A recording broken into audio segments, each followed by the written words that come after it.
Well, good morning. It is 10 o'clock here in beautiful Hilo outside in the big island of Hawaii. I believe it's 8 o'clock in the evening in Ireland. It is 3 o'clock in the afternoon, Eastern Standard Time, and all points in between wherever you are. My name's Dendra Best. I'm the Executive Director for WasteWater Education. And as we were discussing before we started recording at this event, this is what we do.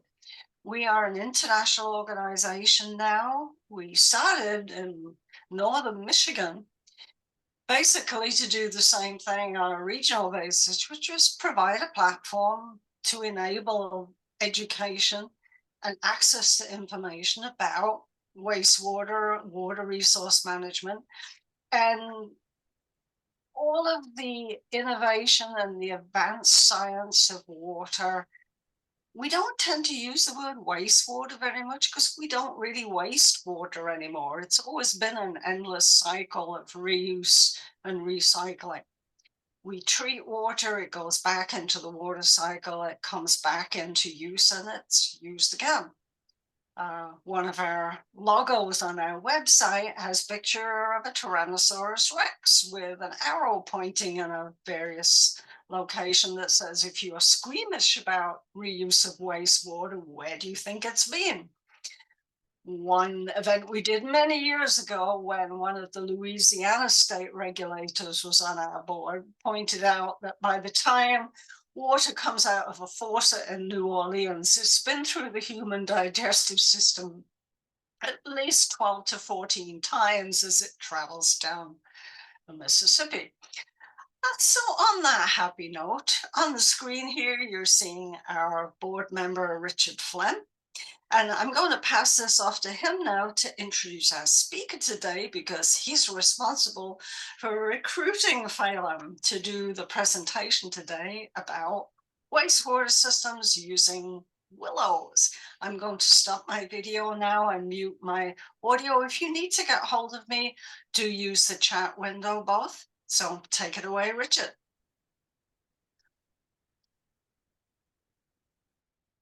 You're on mute, Richard.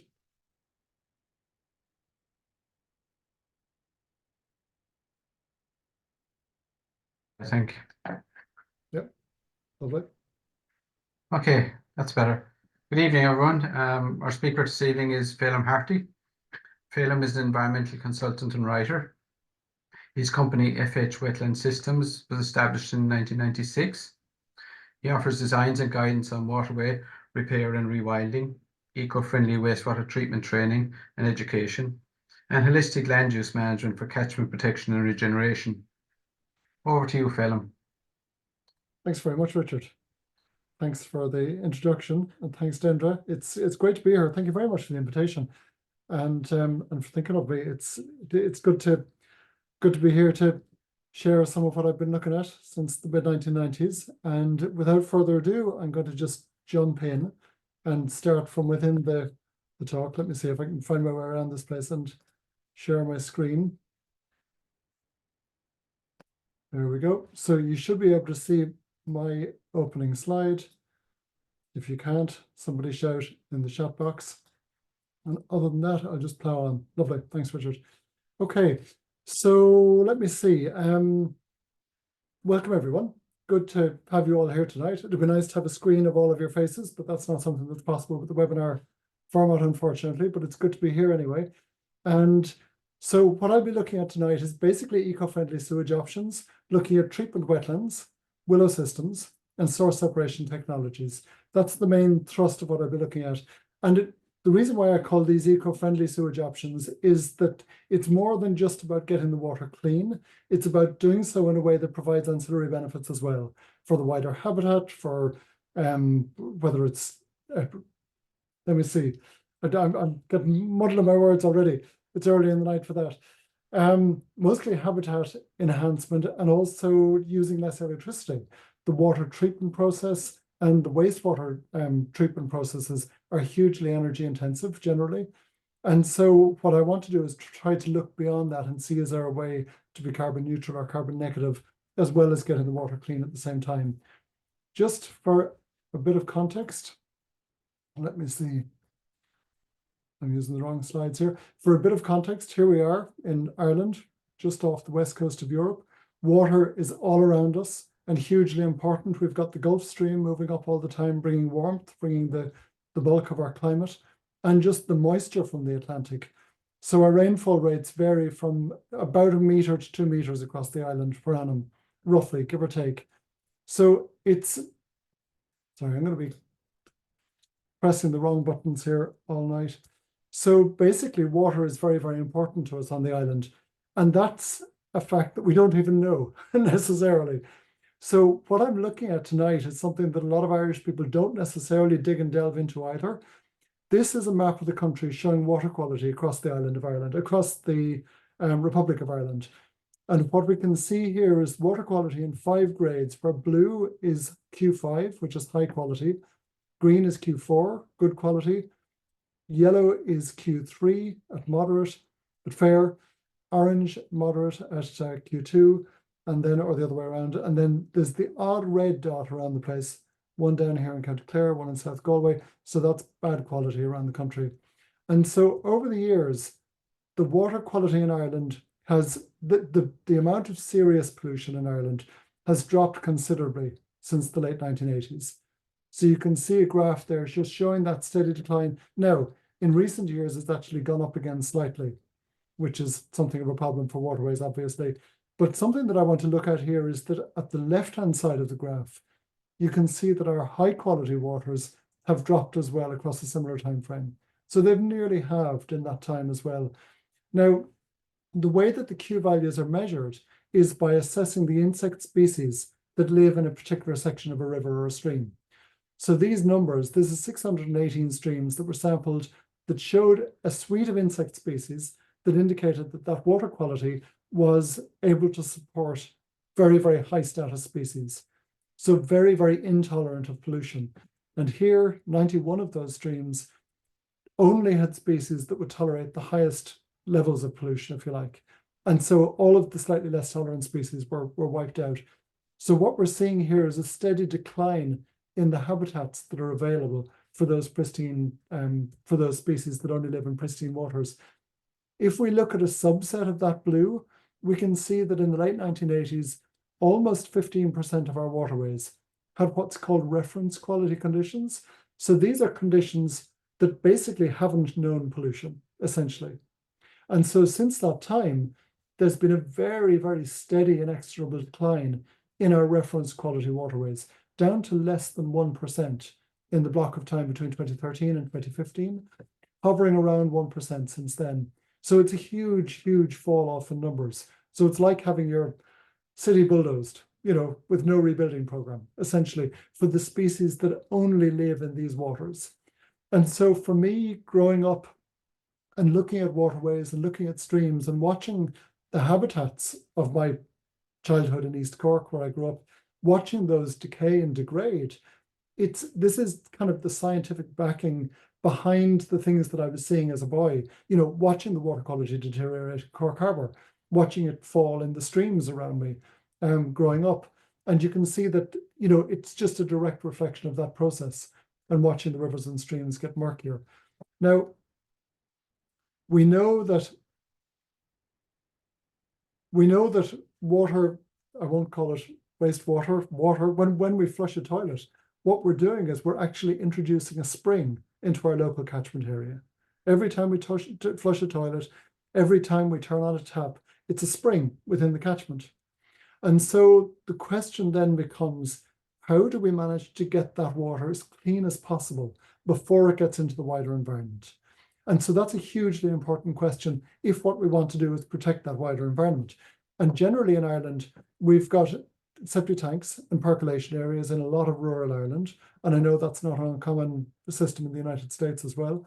So basically, if we've got a good depth of unsaturated overburden, free draining subsoil below our percolation area, that's the area where the magic happens. So it's not within the septic tank itself. That's a holding tank to keep back the feces and the paper, allow the solids to settle out, allow a certain amount of anaerobic digestion. But basically the magic takes place here. It's at the base of the percolation area that we're basically building a creche for microbes. So that's our game. That's what we're trying to do. We're trying to build a creche for microbes in order that they would then feed on the wastewater coming out of the percolating pipes and down into the groundwater. And we want to get the filtration to be sufficient before it hits the groundwater. Otherwise, we're going to end up with a scenario where we turn on the tap and we have a nice recycling system going. So the water comes back from the toilets to the tap, to the toilets, to the tap, and back in a bit of a loop. And so that's obviously not optimum. What we want to do is filter that water as much as possible and get the pathogens out. Now, if the soil underneath the percolation area is too quick draining, the water will get down into our groundwater and pollute it. If it's too slow draining, like around where I live here in West Clare, that water doesn't soak into the ground at all. It just sits in a pool and flows overground into watercourses, rivers, lakes, and streams around the area. And that can be a big problem, obviously, bringing pollutants down into the wider valley. So some of the issues that we look at in wastewater are, the first one, I suppose, is BOD. Now, I'm not 100% sure what the level of wastewater literacy there is here tonight, but BOD is the biochemical oxygen demand. So it's basically the amount of oxygen that's taken up by the microbes in the water, by the biological processes that take place as the microbes feed on the wastewater, on the food value in the wastewater, essentially. So the higher the food value in the wastewater, the higher the BOD. And BOD is basically a very simple measure of pollution, essentially. And so what we can see here is a small stream in East Clare. There's a stream that's flowing along very, very high in BOD, coming from septic tank runoff in the area. And there's a lot of, you can see this white-grey scum, that's sewage fungus. It's a filamentous bacteria. And on the one hand, it's a very, very clear indicator of BOD. So it's a sign that there's high BOD in the waste. A lot of food value for microbes. Another thing to remember with that is that the sewage fungus is actually doing a job. So in that scenario here, what you're seeing is that the more it grows, the more it's feeding on that food value. And so the longer the stream, the cleaner the water will be by the time it gets to the end of that stream, essentially. So ideally, what we want to do is squash that process down into a treatment wetland, for example, to build that creche within the wetland and to do that work before the water gets into the wider environment. So our pollution impact, if you like, is within a black box system, essentially. So when the water comes out of that, it's cleaner by the time it gets out. So BOD, the food value, that's one of the issues. The problem with that mostly is that if you've got a high BOD waste going into water, it strips the oxygen levels down in the water.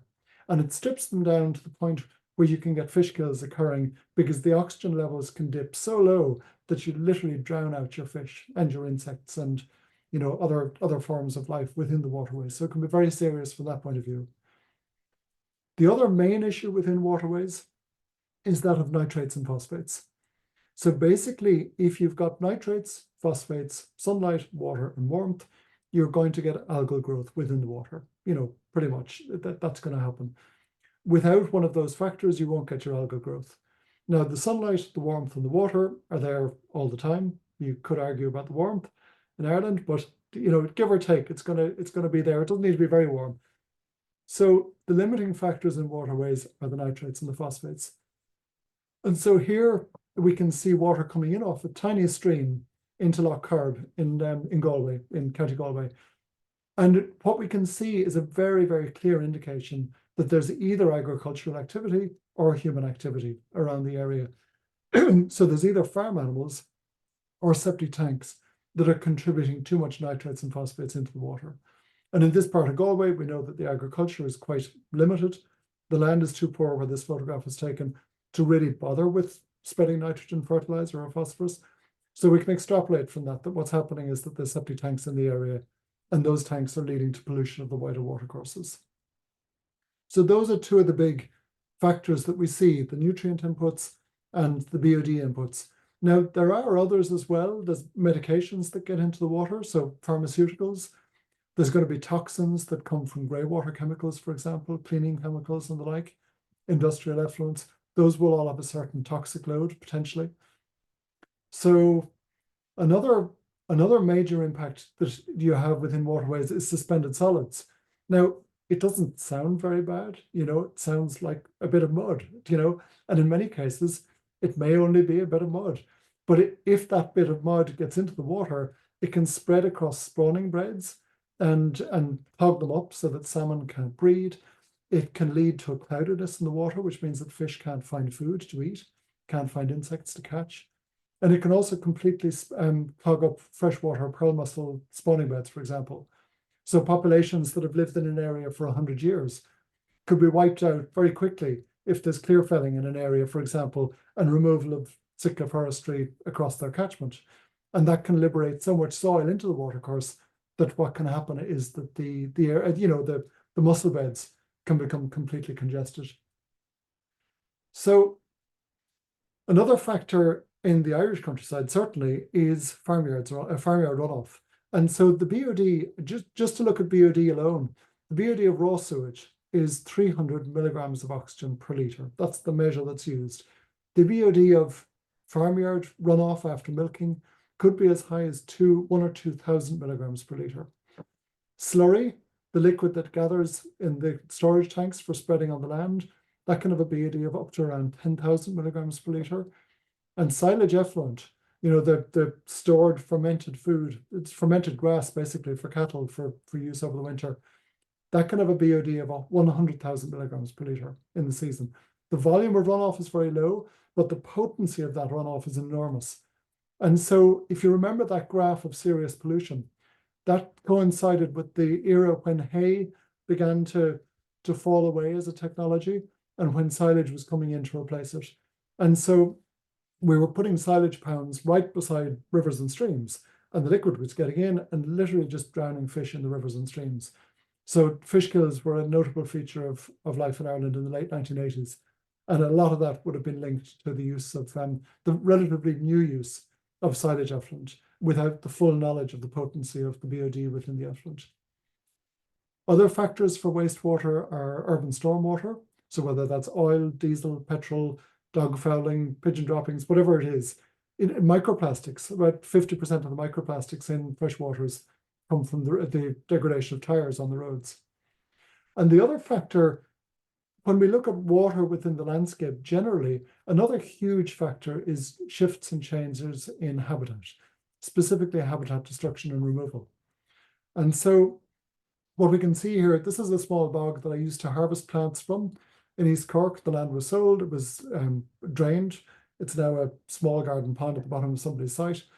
And so what happens inevitably when we remove this habitat or many others is that when there's heavy rainfall, there's nowhere for that rain to stay and we get flooding in the wider landscape. These are flooding pictures from the county town where I live in Ennis in County Clare.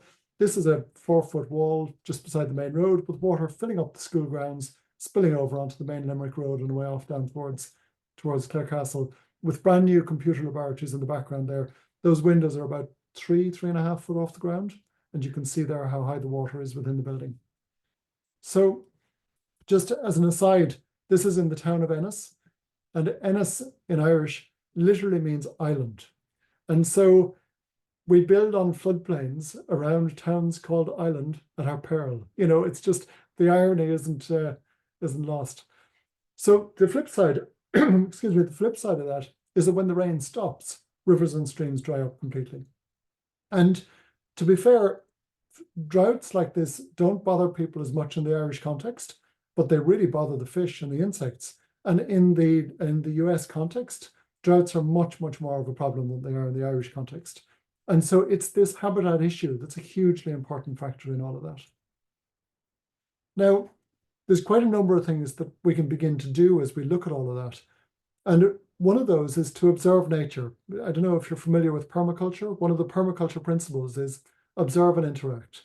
So these are half a dozen pipes from a stormwater system in Middleton in East Cork. And what we can see happening here is that, okay, we've got a number of pipes.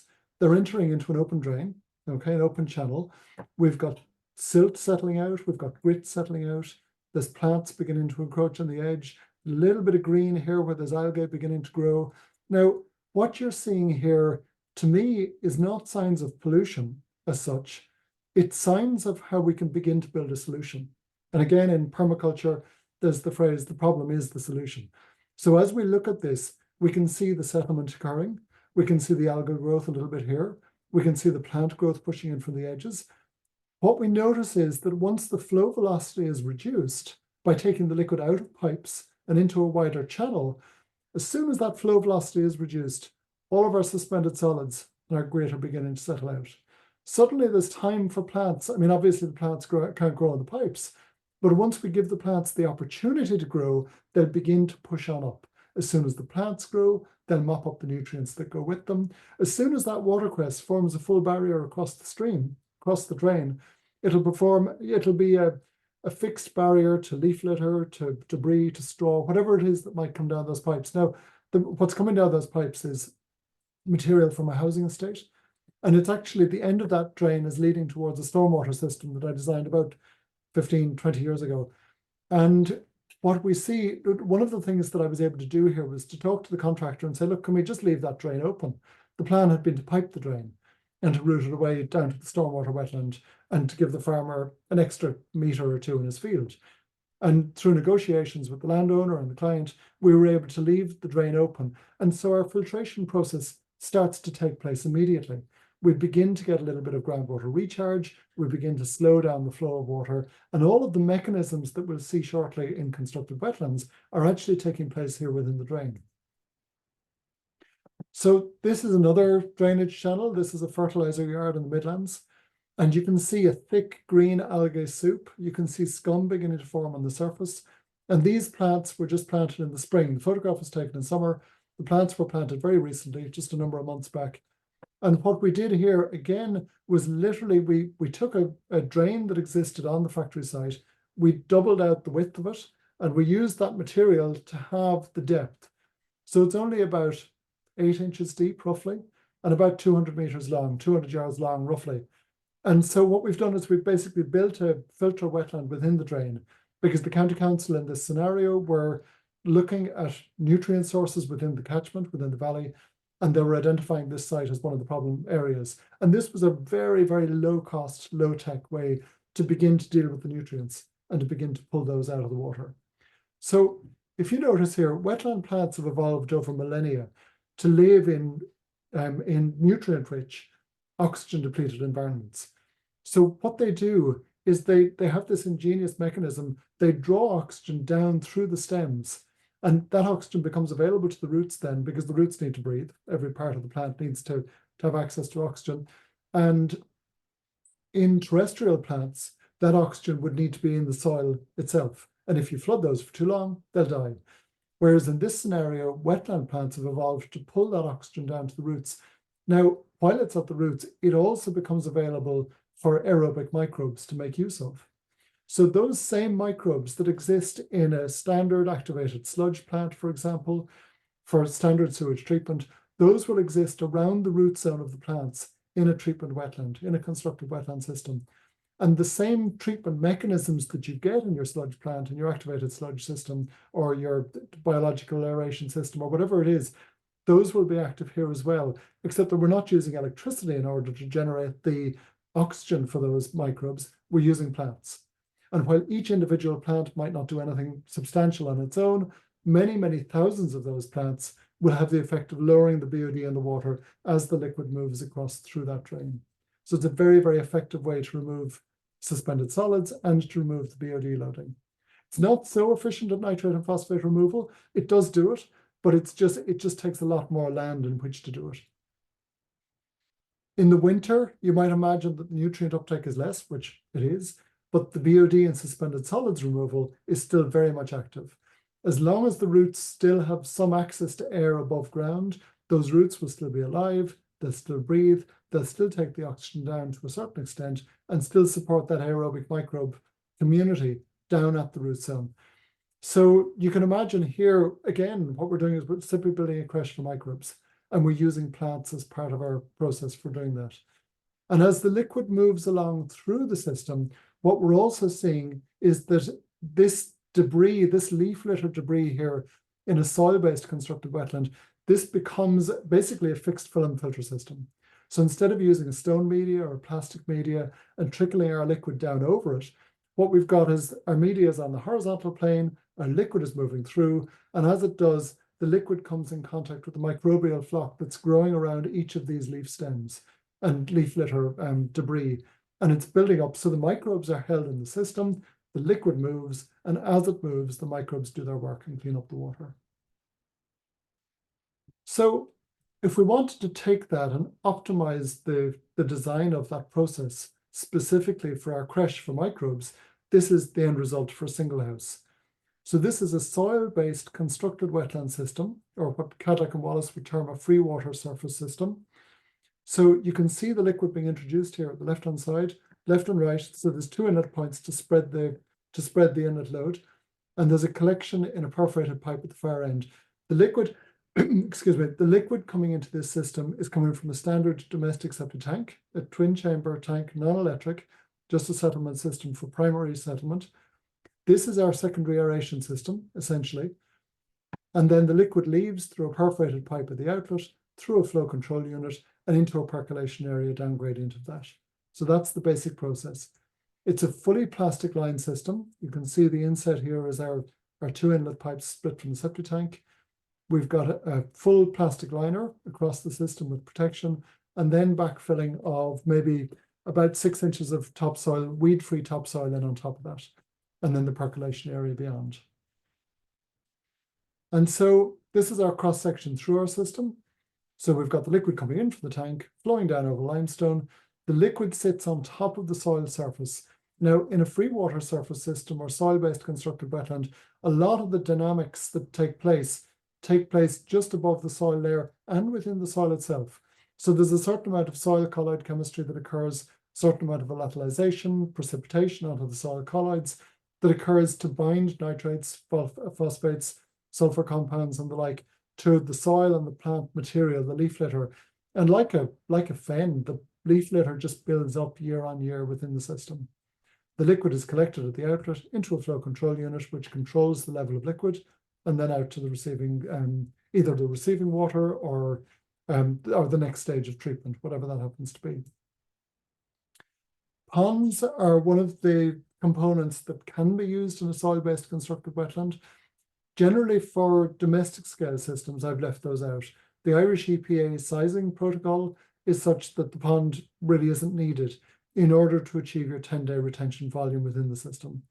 So ponds are, if you like, an unnecessary hazard. You know, they'd be put in order to minimize the land take while maximizing the retention volume. Ideally, after pathogenic microbes leave the gut, they begin to die off quite quickly. You know, they like the temperature in the gut.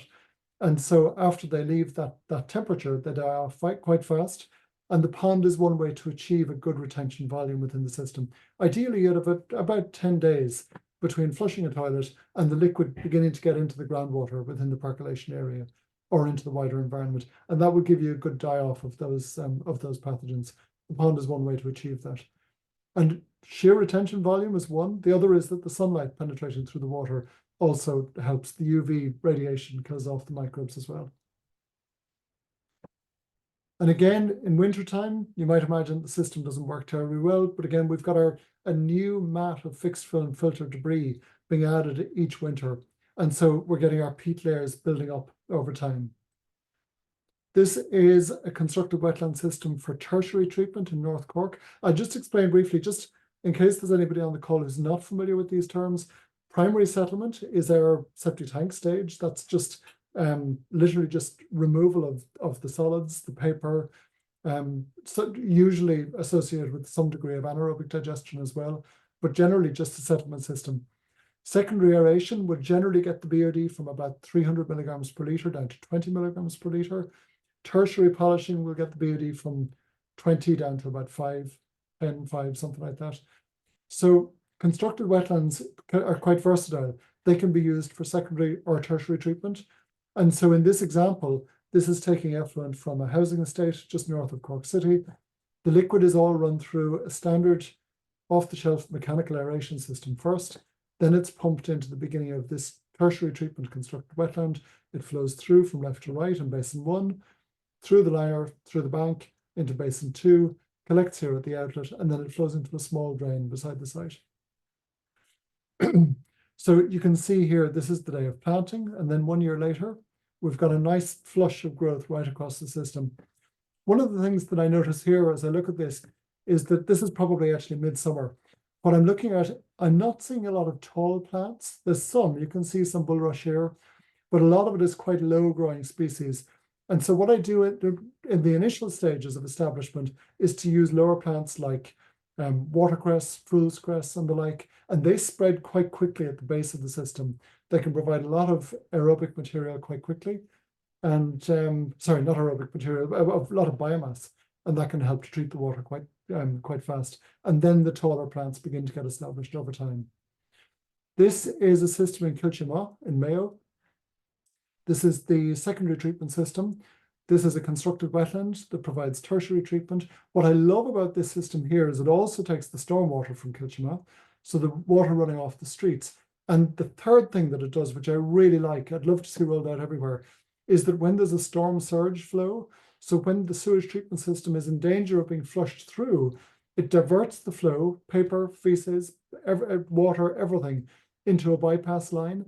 That typically ends up in a river or in the sea. And in this case, it gets dumped into the head of the constructed wetland. And I'd love to see that model rolled out all over Ireland, just to provide good treatment for storm flow diversion.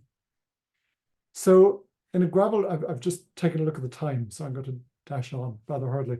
In a gravel reed bed system, we've got the water. The main difference is that it's a smaller system, roughly a quarter of the size of a standard soil-based wetland. The water flow is below the surface of the gravel, so you use clean stone on the base. The water flows in through the gravel and out, and it's basically a hydroponic system, essentially, doing a very similar job with many similar mechanisms. This is the basic layout for a domestic dwelling. So we've got about 2 foot of gravel under that, and the water flows, oops, I was about to point with my hand, water flows in at the inlet, out of the outlet, and again off from the septic tank to the reed bed to the percolation area. This is a system in the Burren in County Clare, and you can see how the plants have just taken over everything there. So the outlet flow control unit, it's not rocket science. This is our pipe from the wetland or reed bed, and this is our outlet pipe to our percolation area. Simply adjust this pipe, and that controls the depth of water across your system. So it's really straightforward, a very, very low-tech system that's very effective. You can go on holiday for a month and not worry about your system. And I'm not factoring evapotranspiration into that for countries with less rainfall. This is the third type. There's 3 main types of treatment wetland: soil-based constructed wetland or free water wetlands, gravel reed beds or horizontal subsurface flow constructed wetlands, and then vertical flow gravel reed beds. So this is a pump-fed system. It spreads the liquid across the surface, and then it gradually moves down through the system. It's very similar to a sand filter, only planted up with wetland plants as well. And it can be very effective, particularly for dealing with ammonia and BOD, because you get that high flush of oxygen input into the system as well. So briefly, just to look at the plants, this is our tallest native grass, common reed. That's our main plant in the system generally. This is the yellow flag iris, much more slow growing, but great for farm scale systems because it's quite herbicide resistant. This is the bulrush, growing by lateral rhizomes under the ground, very, very quick to colonize, which is great. This is branched burr reed. Again, you can see how quickly it's colonizing this canal here in Galway, just growing wild. And then lower growing species like watermint and watercress. So these are the main plant species within soil-based constructed wetlands. In gravel reed beds, it's generally just common reed and the yellow flag iris that I'd use in general terms. So water lilies can also work in the pond sections if you have them. Again, just providing wildlife interest as much as anything else. Now, I want to move on from treatment wetlands, just taking cognizance of the time, to zero discharge willow facilities. These were developed in Denmark, principally by Peter Gregerson in the mid-1990s. So when I was starting work on reed beds and wetlands, Peter was working on the willow systems in the Danish context. And basically what they are is they're basically plant pots, big plant pots in a garden, 40 meters long, 6 meters wide, and 1.5 meters deep. So you dig out your ground area. Actually, I'll go through the slides one by one. You dig out your ground area, buy a load of kit from Denmark for spreading the liquid through it, line the whole area with plastic so that you stop the willow roots from escaping and you stop water from flowing in or out of the system. There's a perforated pipe along the base, and that feeds into an inspection well to be able to see what the water depths are. Cover that with sand to protect it. And then you build that up with soil.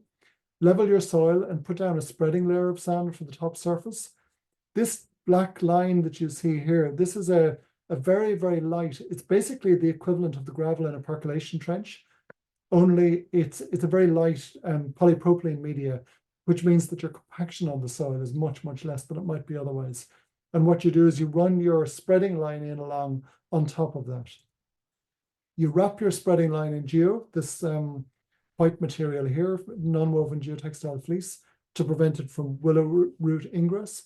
You can see here outside the system, you can just see there's a small inspection well, and that's for comparing the outside groundwater level with the inside water depth.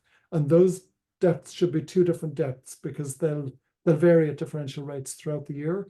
And you want just to make sure that that's the case so that you know your liner is not leaking and the levels outside and inside aren't doing the same thing, basically. You cover over your spreading system with soil, fold in the liner edges to act as a partial umbrella to keep some of the rainfall off. Cover all of that with a sheet of silage plastic, a sheet of light gauge black plastic, and plant that up with 6 rows of willows, left and right of your spreading line. Make sure that you plant your willows the right way up. They will often grow if you don't, but it's much easier for the plants to get established if you plant them the right way up. They form a thick coppice stool at the base. So as you cut those year after year, you can see the very, very thick growth that's growing back here. And you want that good bushy growth because the phosphorus will accumulate differentially within the bark of the willow. And so for maximum phosphorus removal from the system, you want to generate a lot of bark to biomass in ratio. So basically you coppice that on a 3-year cycle down through your system. And the way you coppice that essentially is you've got 6 rows of willows within your system. So in a given year, you coppice 3 rows on the left of your spreading line, or 3 rows on the right of the spreading line, or take a year off and do nothing at all. And so in that way, what you're doing is you're basically accentuating this long clothesline effect. So you're maximizing the amount of wind that can move through the area and maximizing the amount of sunshine that can fall on the willow leaves, and thus increasing the amount of liquid that you're pulling up from your lined area, essentially. Now, what I actually prefer is the unlined basins. There's a lot of resources that go into the lined systems. And in Ireland, generally where a lined system is needed, we've got good clay anyway. Now, this isn't it's not an Irish system. The fully lined ones are now in Irish codes with certain provisos that I think make them economically prohibitive to apply. But what I'd much prefer to see is a full-scale rollout of unlined willow systems right across the country for failed septic tank systems, of which there are many. And this is the Danish guidance document on the unlined systems. There's a way to do that without gravity. Typically in Denmark, they're pump fed, and I generally try to avoid pumps if I can. Just wanted to go for a low embedded carbon alternative. And the ribbit splitter was developed in County Sligo in the northwest of the country. And it's a gravity flow system that gives you a very, very good distribution of liquid across your system. So you can basically have percolation systems on different elevations without actually needing to have a pump feed within the system. So what I've done here is I'm just showing a modified pipe layout for a percolation area.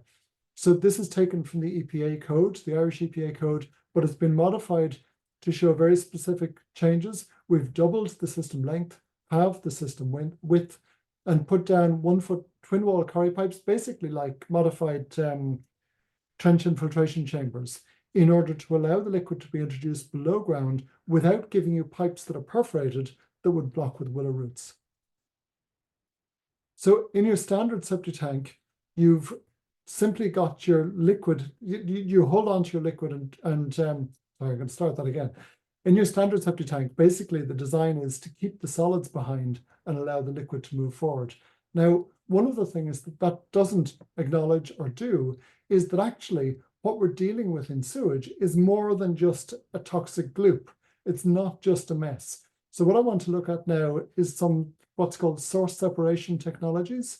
And so these are technologies that basically recognize the fact that in sewage, you typically have perfectly good water, that's been treated and delivered and chlorinated and medicated.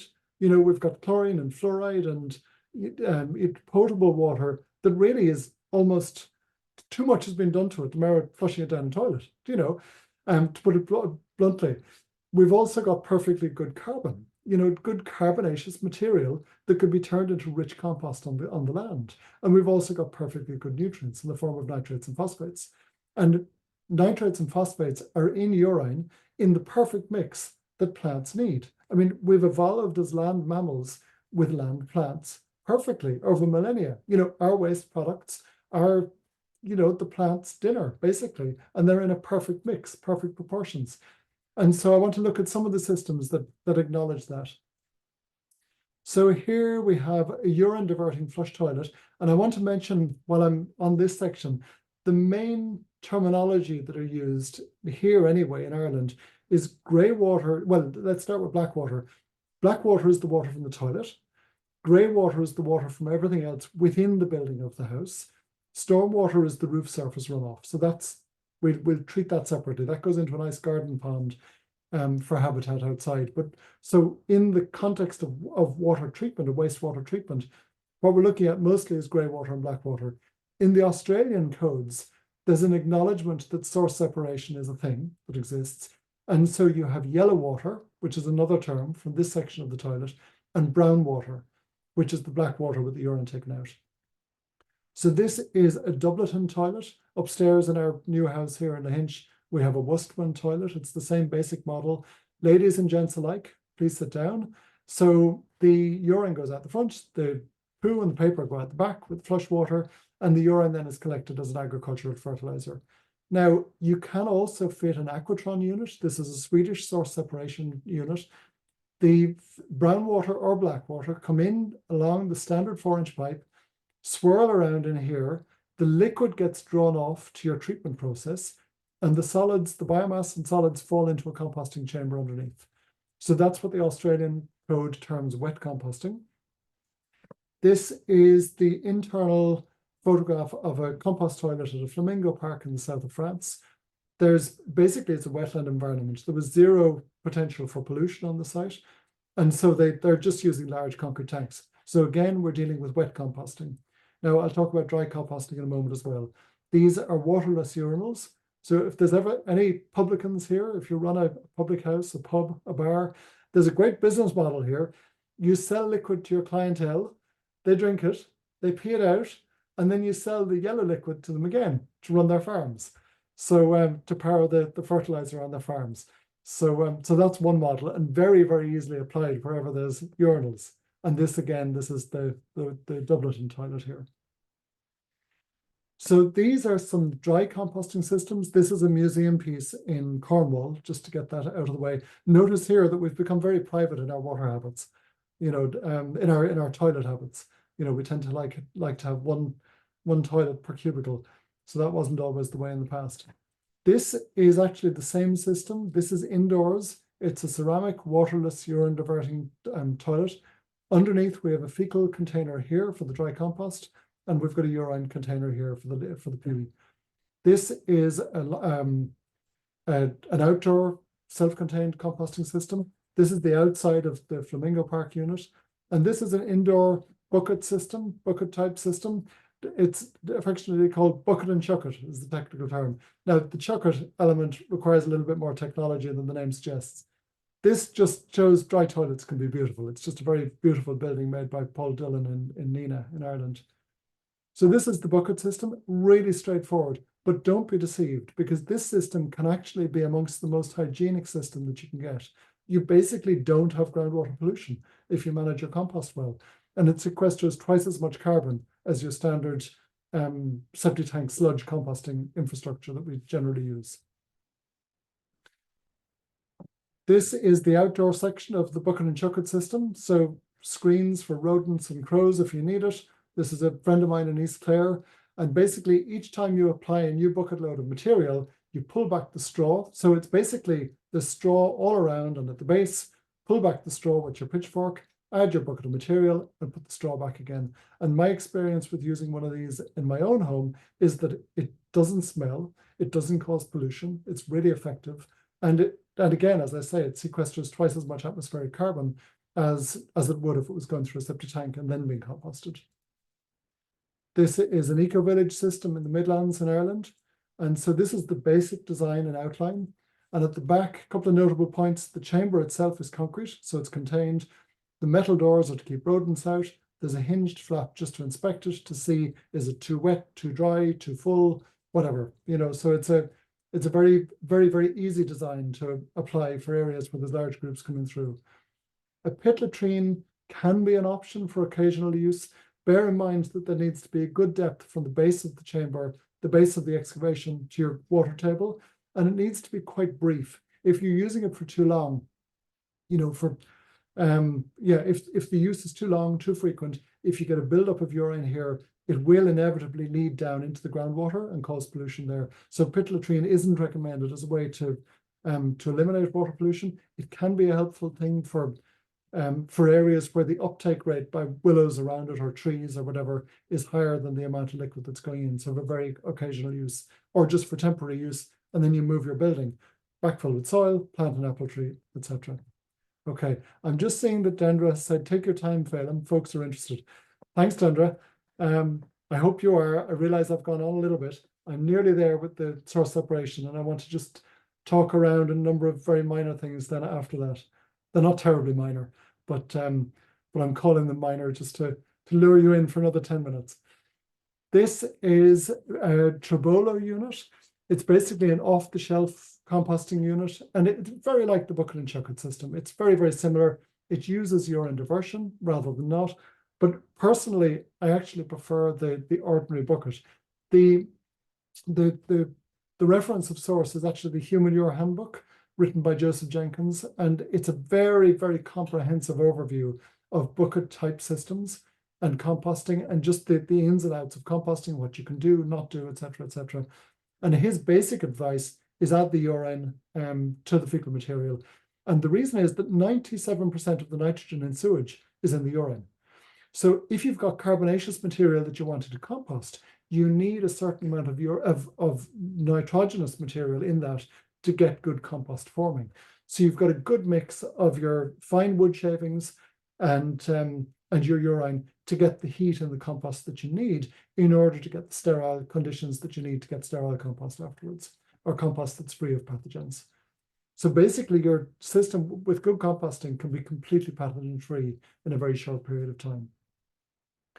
This is a cheap DIY version that a client of mine put in as a temporary toilet while he was building his constructed wetland. I just think it's a lovely example of an ingenious solution just for temporary use. And this is Joseph Jenkins' Human Ure Hacienda, so-called. So we've got a compost bay on the left, compost bay on the right, roof in the middle to store your straw bales and to catch water for hand washing, for watering if it gets too dry, etc., etc. I confess, I keep mine covered. I keep my bay covered. My garden here in the west of Ireland is so wet that I just don't want that material in the compost system leaching down into the water table and washing away. So when we bought our house, the toilet was flushing into a septic tank, which was flushing straight into the neighbour's drain, straight into a drain that flowed out over the neighbouring land. And so that wasn't acceptable to me. So we introduced a dry toilet very, very shortly after that. And I'm in the process of upgrading that system at the moment. So we have a combination of flush toilets and so I wouldn't call it a standard system, but of flush toilets and dry toilet systems.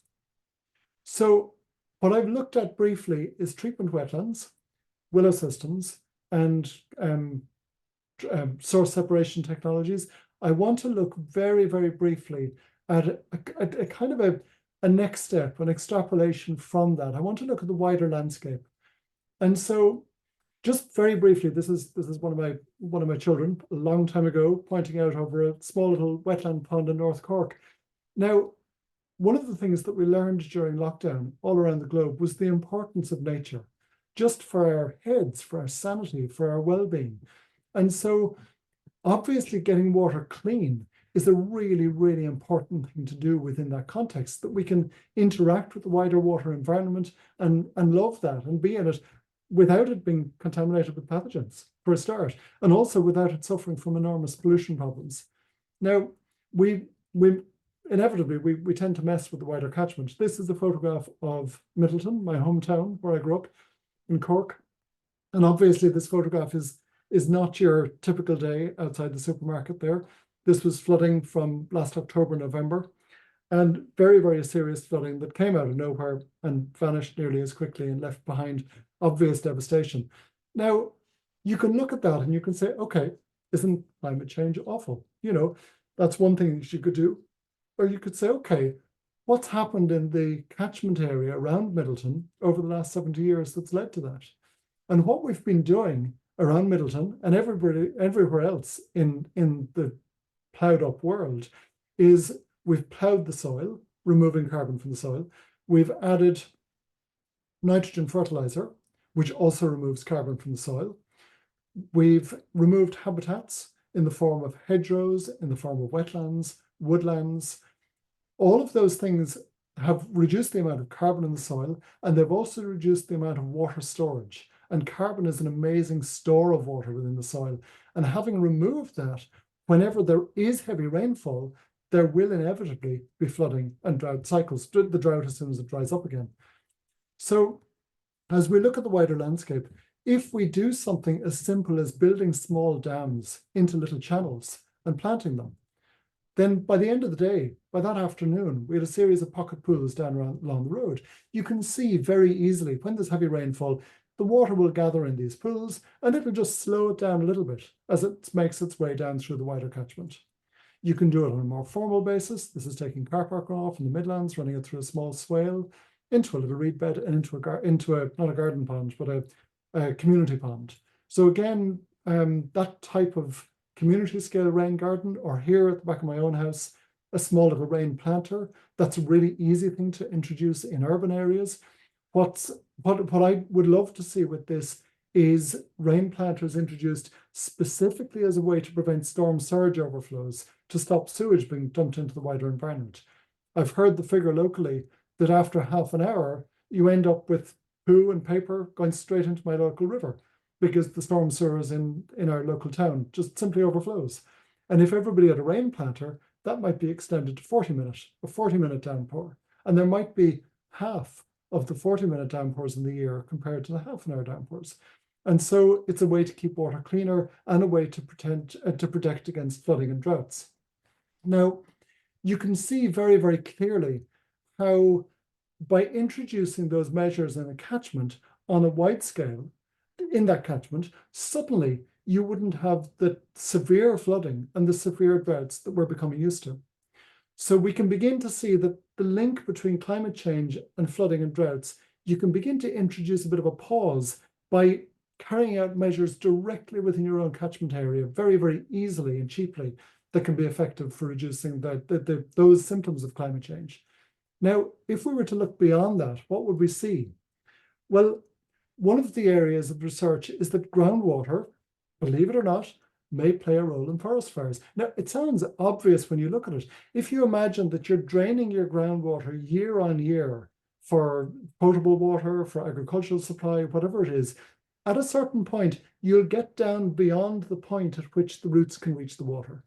And at that point, suddenly your top growth is going to become tinder dry, and the potential for wildfires literally and figuratively explodes.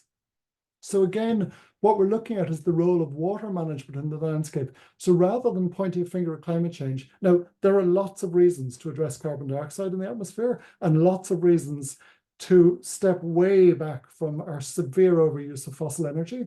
But it's possible that we can carry out really effective local scale measures and that we're not as powerless as we sometimes feel when it comes to climate change. This team of Russian scientists have been looking at green rivers. Apparently 80% of China's rain comes from the Atlantic, transported by a green river across Europe, across Siberia, and into the country from the north, rather than up from the Southeast Asian seas. So what happens is that the water gets pumped in from the sea. Now, I like to think of the Amazon, actually, as I'm looking at this. The water can't get from the ocean to the middle of the Amazon basin in one go. So it needs to be pumped in by the trees. Now, if you remove the 200 kilometers or so of tree cover along your coast to grow soybeans, to ship them to Ireland, where they can be fed to cattle who already have the best grass in the world. You know, it's why we have the best butter in the world. We share the title with New Zealand, I would say. And so basically, if you do that, if you remove those trees, what have you done? You've just broken your pump. No amount of haggling over carbon budgets is going to fix that pump. But at the same time, if you go back in and you plant those trees and you simply pay Brazilian farmers a little bit more to fix the pump and plant the trees than to grow soy meal, then suddenly you get repair on a catchment level. And in this case, the catchment is a pretty big catchment. You know, the Amazon basin, one of the acknowledged lungs of the planet. And right around the ploughed world, I'll call it, is the potential to introduce compost into the soil. We could shift the way we farm. At the moment in Ireland, farmers are coming under a severe bashing. They're being blamed for climate change. Personally, I'd pin that one directly on fossil fuel industry. But basically, farmers are getting the flack at the moment. Now, farming and agriculture is pretty disastrous when it comes to climate change, but it needn't be. Farming in Ireland could be the biggest assistance for climate change rather than the biggest problem.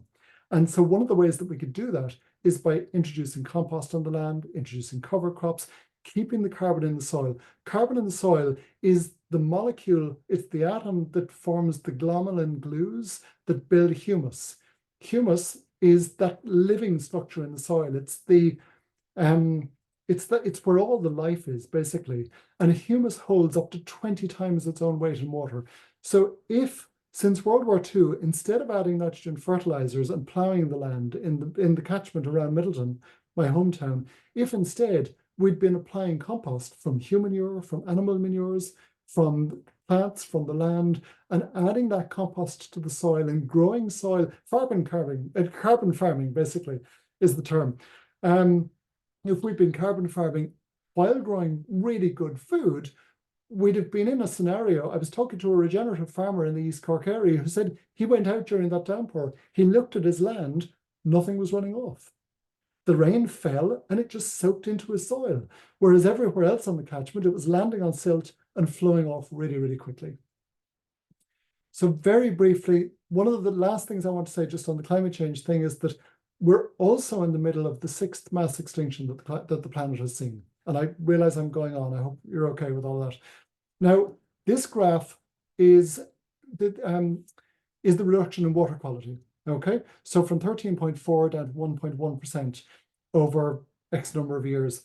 That is a measure of water quality in Ireland. It's also a direct measure of aquatic biodiversity. This is the loss of the insect species in Ireland that can only live in pristine environments. And it's just a really, really bad indictment of what we've done to those most vulnerable species in the Irish landscape in our waterways. But it's not just in Ireland and it's not just in our waterways. This is a study from Germany. It shows the loss in insect biomass over 24 years. You can see here in July, the insect biomass fell from over 900 grams, nearly a kilo, down to about 150 grams over that time period. So that's the biomass of insects. If you imagine that those insects are the basis of all of the food chain for everything that eats them, all the birds, all the mammals, all the other insects, that's a big loss in your dinner plate. You know, your dinner plate has just got a lot smaller in that time frame. You know, we wonder why the birds are vanishing. It's because their food is gone. It's one of the big ones. And here, oops, I'm clicking the wrong button again. Here we look again to water in the landscape. This is a pond that I put in on my own land, and this photograph was taken a year and a half after the pond went in. So very, very quick biological recovery within that. This is a sweep of some of the insect species that we found. So there's a whole suite of species that can live in that land that couldn't live there when it was a field that was drained. They just couldn't, you know. And one of the really easy ways to repair the landscape is to repair the water habitats within that landscape. It's a very, very effective way to do it. And I'd argue that one of the most effective ways to do that is, in the Irish context, to borrow a few beavers from Scotland. They've been introduced into Britain with huge success. And I'd argue that they'd have a similar role in Ireland in improving fish stocks, improving water quality, reducing flooding, all of the benefits that come. In the US, they also act as wonderful fire breaks. And so there's lots of benefit to be had from rewilding. The beavers are an obvious one with waterway. The European bison, the European buffalo, that's also a very effective one. We've got lots of cows. We're not short, large grazing animals. What we need to do is retrain our farmers to herd those animals more like a wild herd, so that we get those soil dynamics that have evolved with the animals themselves. And I think there's a huge role to be played by both rewilding itself, which is giving land back to nature, but also bringing nature back into that land. But not just working with the animals themselves, but actually copying the mechanisms of rewilding and being the wolf, being the beaver, being the bison, doing that work within the landscape. And so that's the work that I've been moving on to in recent years. And I think one of the most important journeys that we make, I think that as we look at the multiple issues, you know, the meta crisis of climate change, biodiversity breakdown, and a lot of the other things that go with all of those, is actually walking the land, getting back onto the land, reconnecting with nature. And it's making that journey from the head to the heart, really embodying that sense that where we live is us. You know, when I take a drink from my tap, I'm taking in the molecules of the catchment around me. It's not some academic thing, you know, it's not that it doesn't matter to me. You know, there's a very, very real physical fact that I am built of my catchment area. And the water that comes from my catchment is amongst the dirtiest water in my, you know, the water comes from the reservoirs, the dirtiest stream within the catchment around me. You know, what's that doing to me, to my body? And so that's bringing our loop right back to wastewater treatment. And how do we treat water and treat it in a way that's really, really effective? You know, how do we really aim high on that and do so in a way that also builds carbon, that doesn't use fossil energies, you know, that doesn't deplete the biosphere, but actively builds it? Looking at permaculture again, how do we turn the problem into the solution? Okay, so thank you very much for your attention. And I'd be very happy to answer any questions that any of you might have. Thanks for staying and listening. Thank you so much. The Q&A is open, and so is the chat. And one question I do have that came in via text, the point you made about the link between water quality and climate change and the resources available within the catchment area. We talked before the webinar started about Hawaii being one of the states most impacted by invasive species, and particularly, regrettably, as far as insect species as well. Do you think there is a link between opportunistic invasive insect species and a degradation of water quality, that species that rely on good water quality are being edged out by those that are more adaptable to living on the edge?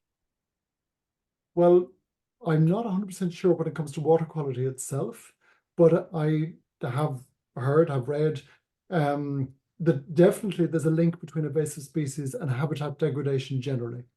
That as you destroy habitat, you open up the way for opportunism to come in. That basically, if you look at any system, if the system is in chaos, it's much easier for something to come in from outside and take opportunity, you know, take an opportunistic dig at that system, essentially. And so as we degrade our habitats and as we lose the inherent integrity in our natural habitats, the potential for invasives to come in and completely take over just goes way, way up. In the Irish context, we have Rhododendron ponticum, and rhododendron is one of those plants that is spread across our national parks. It grows really well here on our heavy, you know, the heavy peaty acid soils. And it's the most degraded habitats where it gets established most easily. And so if you strip out woodlands, if you destroy farmland and really muck up the soil, the rhododendron can come in much more easily than if you're starting with an intact rainforest, because we've got rainforest here in Ireland as well. We're basically on we're in a temperate rainforest zone. And what, you know, Hawaii wouldn't be temperate, but, you know, rainforests nonetheless. And so if you've got that intact oak and holly rainforest habitat with life and green everywhere, it's just more difficult for the rhododendron to spread. I don't know if that answered your question, Dendra. The other question that came in was sort of linked with that was, actually it was a two-parter. The first one was how do you reconcile encouraging insect life with invasive mosquitoes and mosquito-borne diseases? That's a tricky one, huh? I have no idea. Actually, no, sorry. Okay, in the time that it took me to say I have no idea, I think again we come back to habitat resilience. That basically mosquitoes are opportunistic species. Okay, so if they get a tire full of water with no predators in that tire, then they'll bloom, they'll multiply. If there's mosquito eggs laid in a pond, the mosquito larvae is just going to be eaten by whatever fish and whatever other species are in the pond. So if you've got a rich, diverse wetland habitat that's full of all of the things that should be there, then your mosquitoes won't be able to thrive in the same way that they thrive if you've got a tire dump with millions of tires that supports mosquitoes really well, but doesn't support any of the mosquito predators, for example. And so there's one brief answer. There are two questions that have come in. How well do the composting sewage options work in cold climate or extremely cold, let me move this over, extremely cold winters? Spring to fall use only, or can they be used for full winter? They can be used for full winter. A lot of the models are indoor models, so there's no issue there. And Envirolet is a Canadian company, and they have a rather ingenious adaptation. They've got a polystyrene seat, which I'll tell you is probably a lot warmer than the hard plastic that I sit on in winter in my uninsulated porch that hasn't been renovated yet. So, so the sitting down is the biggest issue, not the practicalities of the composting process itself. I wouldn't worry about it. ago, actually, we hosted an event about subsurface drip systems called Love in a Cold Climate, which had the same basic message. Another question here. Thank you for your fabulous presentation. I'm curious if you have TSS, CBOD5, and fecal coliform data for pre and post for the various types of wetland designs that you have described. Yeah, I do. I'm gonna pull you out Scott Wallace's book. Hang on. If I can find it. Is my computer sitting on it? I've lost it. There we go. So this was the first European copy of Scott Wallace's book. Can you see it there? My camera is chasing me around, I'm afraid. Are you getting that? Oh, lads. I can't. Yeah, Grant. Thanks, Richard. You can see it. Take a quick screenshot if you can. So that's Scott and Cadillac and Wallace's Treatment Wetlands. It's kind of a hefty tome, but if you're looking for that kind of detail, it gives a very, very detailed overview of free water wetlands, gravel reed beds, vertical flow systems. It doesn't look at willow systems. If you want to look at the willow systems, basically, I outlined two types of willow systems. One is the zero discharge model, which won't have a discharge. The other is a percolation type willow filter. And there, what I'm aiming for is an improvement on a percolation area. And Richard and I have been working on these in the past. Richard has put in these systems based on conversations that we've had and designs that we've looked over together.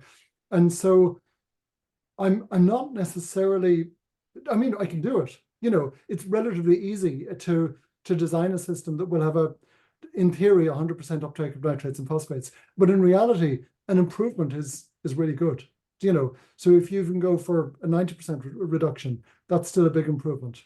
I've got a source separation toilet here, and the odd time, I haven't got the outside plumbing set up yet. So the odd time there's a bit of an overflow of my storage tank, and the storage tank leaks down into through an open drain, through a small, into a small pond that I've dug as a wildlife pond and a stormwater pond in the garden. And as soon as there's a small leak, I get an algal bloom in the pond. So if I had a load of willows, which is my next stage when I get to it, if I had a load of willows, that just wouldn't happen. They'd be mopping up the nitrates and phosphates. So any opportunity that you get for mopping up nitrates and phosphates, I think should be grabbed and embraced, because percolation areas generally don't deal with nitrogen. They'll deal with phosphorus quite well, but generally they don't deal well with nitrogen. Now, I've gone off on a bit of a tangent, I'm afraid, but your question just prompted some of those thoughts. But basically, for those figures, yes, they exist. Look them up in Scott Wallace's book. Take a look in that, and let me see. Do I have a more?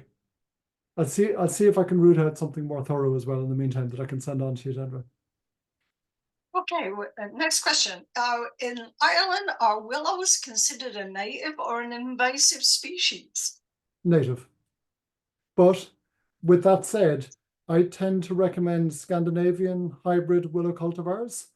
And so they're cultivars of a native Irish species, but they've been bred specifically to maximize the growth rate and the uptake rate of nitrates and phosphates. And our local National Parks and Wildlife Service, they basically sometimes say, no, you're not allowed to use the Scandinavian hybrids within a protected area or near a habitat protected area. You have to use the native species. So it's like somebody saying, okay, you're allowed to plant your orchard, but you have to plant crab apples. You're not allowed to plant bramleys and golden delicious and that kind of stuff. You know, you're not allowed to go for those qualities. You know, but anyway, it's a thing. But basically, they're a native species, but there are Scandinavian bred hybrids that grow more effectively.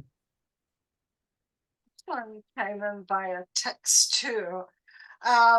Most Midwestern states frown upon and advise against having willows planted close to on-site systems because the roots can invade the treatment system. Yep. So So what do you do with that? Yeah, how do you reconcile? Yeah, okay. That's the same recommendation here. There's a number of things that can happen. The willow roots can invade the pipe and block it. That's number one. The willow roots can also form a preferential flow path for liquid down through the water. So you get your liquid actually moving along the pathway made by the roots, and it can get into the waterway more quickly. Now, those are some of the reasons given. Now, what I would say to the first one is modify your pipe layout. It's really important that your pipe layout is modified, whether that's through a pump fed system with some sort of protection for the pipe, or whether it's a half moon, or a half pipe gutter underground. Basically, you want to try and get rid of the pipe perforations and have your liquid introduced in a way that the willow roots and the liquid don't block the pipe system. So that's that one. And with regards to the preferential flow pathways, I would argue that existing percolation areas are kind of not fit for purpose, actually. Richard might disagree with me on that one. And that's fine. I'm happy to tease it out at length. But basically, I'm not happy that they get rid of enough of the nitrogen in the liquid. And we have a growing nitrogen pollution problem in Ireland, which to a great extent comes from agriculture, but it's also sourced from domestic systems. And basically, if you've got a lot of willows planted for that purpose, you might get preferential flow pathways, but your uptake of nitrates and phosphates, I would argue, would compensate for any drawback of the preferential flow pathways. The Irish EPA recommends exactly the same thing, Deirdre. They say to keep away from willows. But basically, I know that when I'm out in the garden, if I throw a bucket of water on my lawn, it'll run off the lawn. If I throw a bucket of water under the trees in the hedge, it'll soak into the ground. So why are we avoiding tree planted areas when we know that soils in tree planted areas can take up water much more effectively, excuse me, than areas that aren't planted with trees? So I think that there's a lot that we can do by combining systems and just looking carefully at how we plan the infrastructure for those combinations. One last question here, unless there are any more coming in. Is there an equivalent for other locations, or are you specifically dealing with Irish situations? Are there other charts where you can equate these type of species for other locations worldwide? Okay, so common reed tends to grow all over the world pretty much. It's fairly, well, on each continent at least. It's fairly ubiquitous. It goes under a number of different pseudonyms or different names. So that's quite a good species that can be used in a lot of environments. Now, let me see. Willows are cold latitude species. They need frost. If they don't get frost, they're going to keep growing and growing and growing until they die. And so they basically need frosts in order to survive. One of the projects that Peter was working on when he and I were working together was using bamboos in the North African context. And so in that environment, where you don't have frosts in your winters, bamboos are a really, really effective way to harvest biomass, or to produce biomass for harvest. And any tree, I mean, the invasive species that you were mentioning, Dendra, I'm sure that not many people in Hawaii would want to use it, but if you've got an area where it's already thickly present, it sounds like a really, really effective way to produce biomass. And if you throw any nutrients at it, it would probably grow even quicker. Do you know? I know I've heard Paul Hawken talking about the use of azolla in mopping up nitrates and phosphates from water. Now, my personal experience with azolla was, what's the word? Embarrassing, I suppose, at best. I got it from a local garden centre and put it into a pond behind my grandparents' house, and it spread almost immediately. It formed a 2-inch thick layer of biomass as the leaves built up on top of one another and blocked out all of the sunlight from the pond completely and killed everything underneath it. And here was Paul Hawken talking about it, saying that, no, it's fine, just use it. And I think there's wonderful ways to use plants. How we combine invasive species and pollution uptake and habitat repair and all that does need work. I think we shouldn't be afraid of the species that have made their way around the world, but how we manage to restore habitats and water and waterways is something that needs a lot of work. But I think working with nature and asking the question, what would nature do? I know that in your example, you said that poisoning it was the only effective way to deal with the tree that was there. And I'm always dubious because, you don't get a lot of poison naturally. You get some in nature, but actually, do you know what, as I think about it, you probably get lots. Many fish have poisonous elements, for example. So maybe I'm talking through my hat. But anyway, working with nature, I think, is the key there. Yeah, and keeping water on the land, I think, is important. Absolutely. Yeah. Can I say something on that, actually? Keeping water on the land? Sure. There were storms in terms of sea level rise, which is one of the main climate change issues. In terms of sea level rise, there were storms in Southeast Asia that rained on Australia, South America, and Southeast Asia between 2010 and 2011. So that winter for Southeast Asia. And the storms, the rainwater that fell was so heavy that it dropped global sea levels by 1 full centimeter. Okay, so that's a massive, massive volume of water. And that's without thinking in terms of keeping water on the land. Moving closer to where you are a little bit, Phoenix in Arizona apparently has enough rainfall falling on it in a desert city to meet the needs of all the people in Phoenix for a year. But the standard methodology is to get rid of that water as quickly as possible.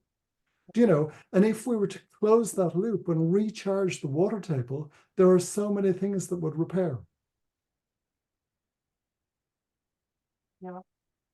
Choices. We have choices. Choices. Many. It's a very exciting time to be alive. Yeah. Oh, one last thing. Thank you for your excellent presentation. Ditto. Yes, exactly. Thank you. Okay, ladies and gentlemen, if you have any other questions, let me have a look here.